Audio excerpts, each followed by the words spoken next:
प्रिय श्रद्धालुओं, जय श्री कृष्णा, जय श्री राम, जय श्री राधे राधे, जय श्री महाकाल। इस प्रवचन में आपको श्रवण कराएंगे रामचरितमानस उत्तरकांड की मूल चौपाइयों का पाठ, हिंदी अर्थ एवं व्याख्या।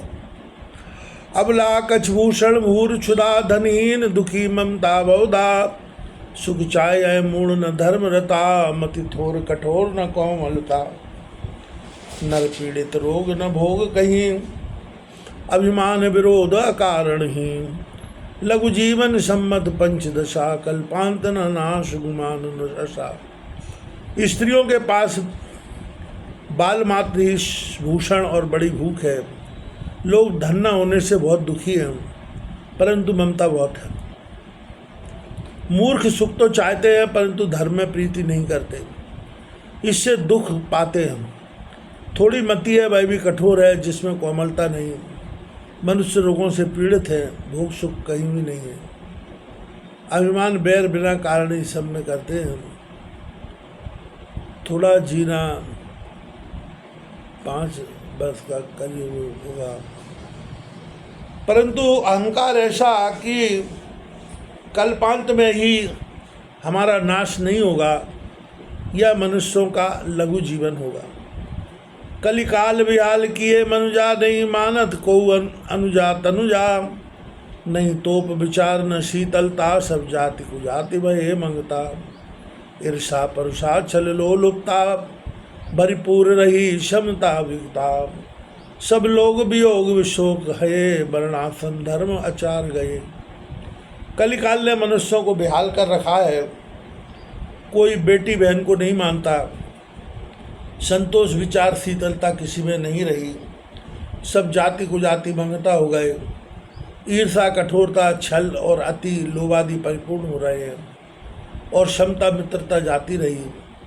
सब लोग वियोग और शोक से मारे गए और वर्ण व आश्रमों का आचार जाता रहा। दम दान दया नहीं जान पनी जड़ता पर वंचकता अति घनी तन पोषक नार नरा सगरे पर निंदक ते जग में बगरे।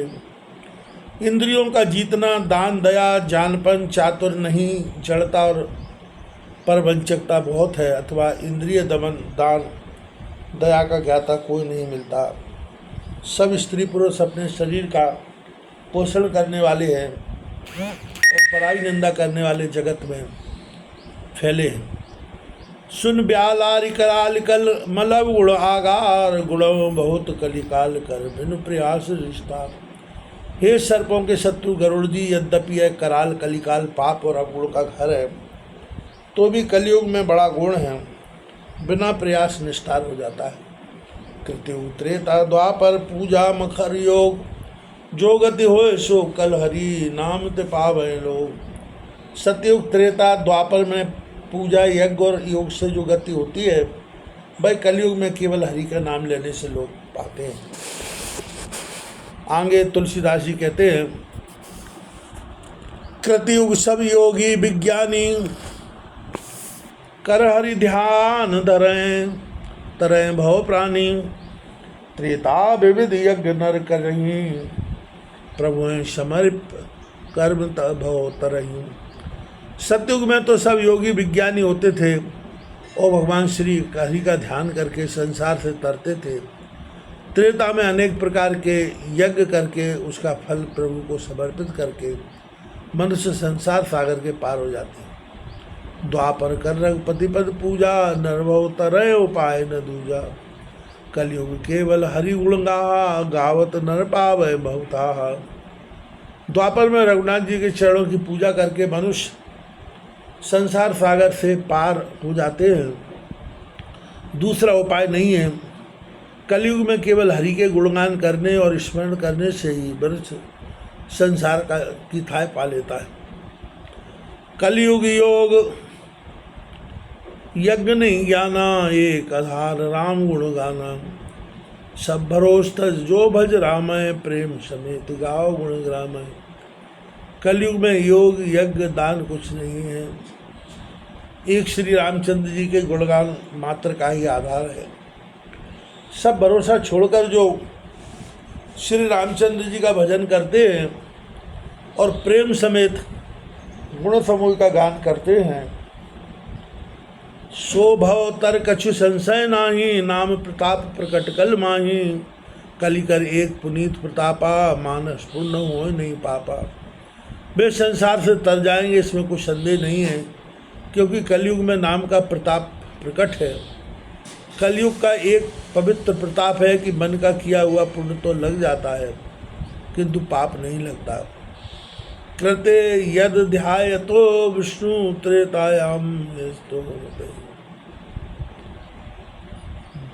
द्वापरे परिचर्याम कलौ तदुर्कीर्तनात् भागवते। कलयुग समजुगान नहीं, जो नर कर विश्वास। गाय राम गुण गण विमल, भवतर विनय प्रयास। कलयुग के समान दूसरा युग नहीं है। जो मनुष्य विश्वास करे तो श्री रामचंद्र जी के निर्मल गुणानुवाद का गान करके बिना श्रम के ही संसार सागर से पार हो जावे। केवल परमेश्वर के नाम से ही सब सिद्धि है। गीता में कहा भी है, सर्वधर्मान परित्यज्य मामेकं शरणं व्रज, अहं त्वं सर्व पापेभ्यो मोक्षयिष्यामि मा शुचा। प्रकट चार पद धर्म के, कलिमय एक प्रधान। एन केन विधि दीने, दान करे कल्याण। हे तात, धर्म के चार चरण सत्य, शौच, दया और दान प्रकट है, पर कलयुग में एक ही प्रधान है। जिस किसी विधि से दान किया जाए वही कल्याण करता है। यथा तपा परम कृते, त्रेतायाम ज्ञान उच्यते। द्वापरे यज्ञ में वाहु दान। नित्य होय धर्म सब केरे, हृदय राम माया के प्रेरे। शुद्ध तत्व समता विज्ञाना, कृत प्रभाव प्रसन्न मन जाना।